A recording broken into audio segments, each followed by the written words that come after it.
அஸ்ஸலாமு அலைக்கும். இன்றைக்கி ராபியா குக்கிங்கில் என்ன செய்ய போகிறோம் அப்படின்னு பார்த்தீங்கன்னா, குடல் கிரேவி தாங்க செய்ய போகிறேன்.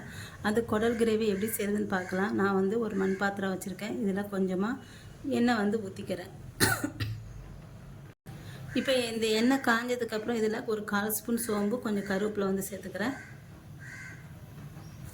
இப்போ இதில் இது பொரிஞ்சது இல்லை பெரிய வெங்காயம் 2 வெங்காயம் மட்டும் நான் ஒரு நீளமாக கட் பண்ணி அதை 2ஆக கட் பண்ணியிருக்கேன். அதை வந்து சேர்த்துக்கிறேன்.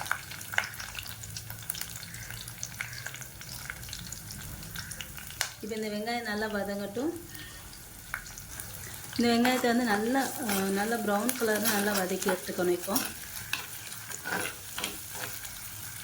இப்போ இந்த வெங்காயம் வந்து இந்த அளவுக்கு வதங்கினதுக்கப்புறம் இதில் 2 பச்சை மிளகாய் வந்து சேர்த்துக்கிறேன். எனக்கு கொஞ்சம் கீழிட்டு சேர்த்துக்காங்க நடுவில். இப்போ இதில் இஞ்சி பூண்டு பேஸ்ட் வந்து சேர்த்துக்கலாம். 2 ஸ்பூன் இஞ்சி பூண்டு பேஸ்ட் சேர்த்துருக்கேன். இப்போ இந்த இஞ்சி பூண்டு பேஸ்ட் நல்லா வதக்கிக்கணும் எண்ணெயில்.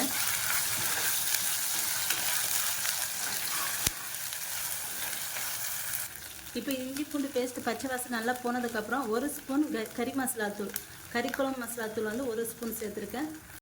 அடுத்து 1/4 ஸ்பூன் மஞ்சள் தூள்,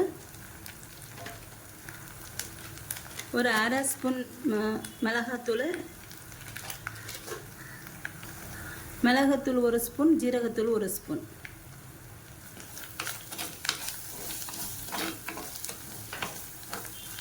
இப்போ இதில் 2 தக்காளி வந்து கட் பண்ணி சேர்த்துக்கிறேன்.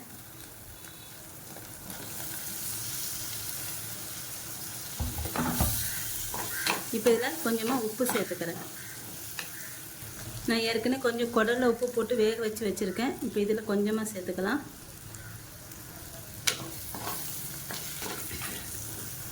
பாருங்கள், இந்த தக்காளி எல்லாமே நல்லா கரைஞ்சி நல்லா வதங்கினதுக்கப்புறம் இதில் நான் வந்து குடலை வந்து சேர்த்துக்கிறேன். குடலை வந்து எப்படி சேர்த்துக்கிறேன்னா, நான் வந்து முதலேட்டு குடலை வந்து நல்லா க்ளீன் பண்ணிவிட்டு வேக வச்சு எடுத்துட்டேன். ஒரு 10 விசில் விட்டு வேக வச்சு எடுத்துட்டு அதுக்கப்புறம் வந்து நான் வந்து கிரேவி வந்து வைக்கிறேன். இப்போ இந்த குடலை வந்து இதில் வந்து சேர்த்துக்கலாம்.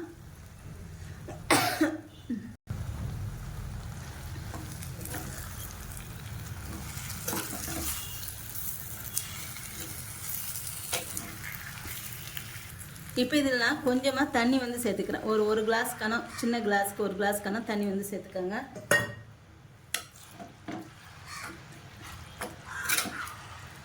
இப்போ இது வந்து இந்த கிரேவியோடு ஒரு 10 நிமிஷம் இது வந்து வேகணும். இப்போ இதை மூடி வச்சிடலாம்.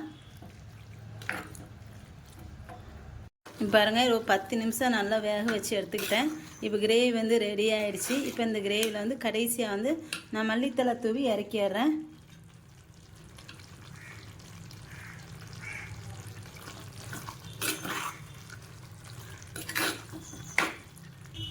சூப்பரான குடல் கிரேவி வந்து ரெடி ஆகிடுச்சுங்க. என்னோட இந்த வீடியோ உங்களுக்கு பிடிச்சிருந்தா லைக் அண்ட் கமெண்ட் ஷேர் பண்ணிக்கோங்க. என்னோட சேனலை மறக்காமல் சப்ஸ்கிரைப் பண்ணிக்கோங்க.